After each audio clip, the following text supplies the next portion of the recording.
Hello everyone, it's Moonkin FTW here, back with another episode of the RCT3 Coaster Challenge. We're at episode 60, and in this episode we're tackling the tower coaster, or the towering coaster, which main feature of course is a vertical lift hill, and then into a beyond 90-degree drop, and then that's kind of it, and then it follows up with some limited track pieces unfortunately, but I'm trying to make the best of it. So what I have right now is the drop into an airtime hill, overbank turn into a loop, then a slightly smaller loop, another airtime hill. And then from here on out, I wanted to make an overbank turn into a helix, and a quick turn to the right, or to the left, excuse me, to the left, and then into the final brake run. I thought about maybe doing another helix here, but it's like, it's fine, this works good enough. So that's pretty much the layout. Again, it's pretty simple. I made it pretty quickly because there's just not much options when it comes to the towering coaster. There's not much you can do.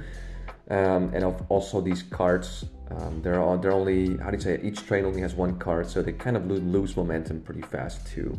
So that's why you can't do much with them. So we're gonna kill the supports here, of course, as we always do. We're gonna use some custom supports, and I wanted to go, and again, with a different color scheme. I'm always trying to at least do something different. So here I'm doing a turquoise or cyan. I always get that color wrong. Sorry if I can't pronounce it correctly. English is not my first language. But cyan, let's just go with cyan color with kind of this like deep purple support color. And I think that looks pretty cool. It's pretty out there, pretty intense, pretty wacky, if you will. And this coaster is a pretty crazy design too, because that beyond 90-degree drop, it looks pretty wild. So we're just going over every single piece, and a lot of this is custom fabricated because again, like, you look at these track pieces, they're very thin, and they also go through, they're see-through. I'm not sure if that makes any sense, but I figured I just want to do this nicely, so I'm just gonna make sure these supports are custom fabricated. And of course this coaster isn't very long, so it wouldn't take me a lot of time to make this anyway.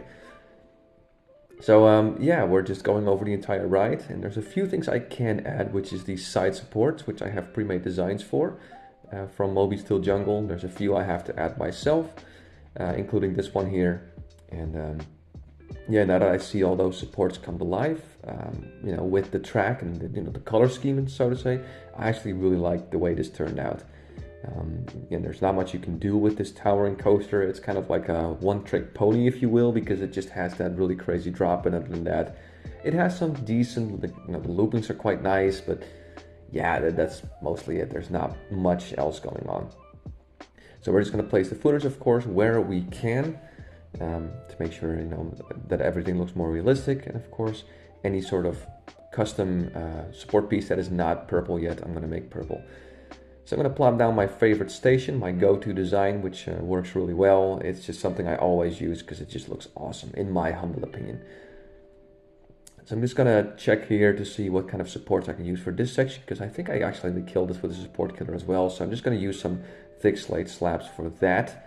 Then we can move on to the pathing, which once again will be used with BC's path mods, which allows me to make these very nice swoopy paths, which look absolutely beautiful. So that's what we're going to do. And we're just going to make sure that all the corners have like these kind of swoopy corners. They're not like very, how do you say, like very blocky corners, so to say, basically. I hope that makes sense. So we're just going to fill up all the pieces and add some final swoopy pieces here, some curved pieces here. We've got a nice little flower bed in the middle. And we can start adding the fences. So of course, like I always do with BC's path mods, I make sure that all the pathing is supported by fences. So of course you can't walk up to them if you would, walk through this this level or this power park, if whatever you want to call it. And it actually goes quite fast because I saved some fences, like a whole line of them. They're able to copy paste quite quickly, so that goes quite fast. Of course, we're going to change the color of the pathing and add some path mods also to this upper section of the pathing. And then we're going to add a catwalk for the final brake run. Of course, we cannot add one for the tower because it's vertical. I'm going to add a tunnel here just to add a little bit of extra flavor to this ride, and then finally some trees. For this one, I'm not going to use any trees on the outside because I want the main focus again to be on the inside. I sometimes do that, and I don't know, I think it looks really nice like this. Like the main focus is just what's inside the pathing of Beastie's path mods. And again, I'm not sure if that makes any sense, but here you go. This is the final product. I think it looks actually really nice. I'm really a big fan of how it turned out. Again, this is another roller coaster I never built before. I'm pretty sure I've never built this before. So again, that's the cool thing about this challenge, that I'm building a whole bunch of rides that I've never built before and trying to make something look half decent. And yeah, not to toot my own horn here, but I think I did a pretty good job. But again, I'll let you guys decide whether I actually did. So yeah, and it's gonna be interesting because I've never built one before, so I've never ridden one before. So this is gonna be my first time riding a towering coaster in RCT3. Let's just go ahead and reset that. Let's put it on test mode, and here we go. Let's see what it looks like. All right, here we go, up the vertical tower.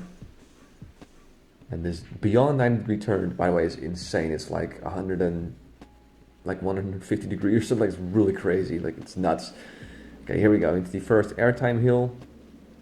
This small overbank turn, very small. We have a looping, that's good pacing. Into another looping, this one is slightly smaller. Then we have another airtime hill. We have our tunnel. I wanted to put a photo section there, but this coaster doesn't have it, unfortunately. So we have one final big helix left. Just a little bit of a bunny hop here into a final turn to the left, and boom, we hit the brake run. Nice. And there we go. That is the towering coaster completed. Hope you guys like this. I'm actually a really big fan of how this turned out. It's not too big, not too crazy, but I like the color scheme. I like how everything kind of fits together. And yeah, that is episode 60. I'll be back soon with another episode, but until then, thank you very much for watching and have yourself a wonderful day.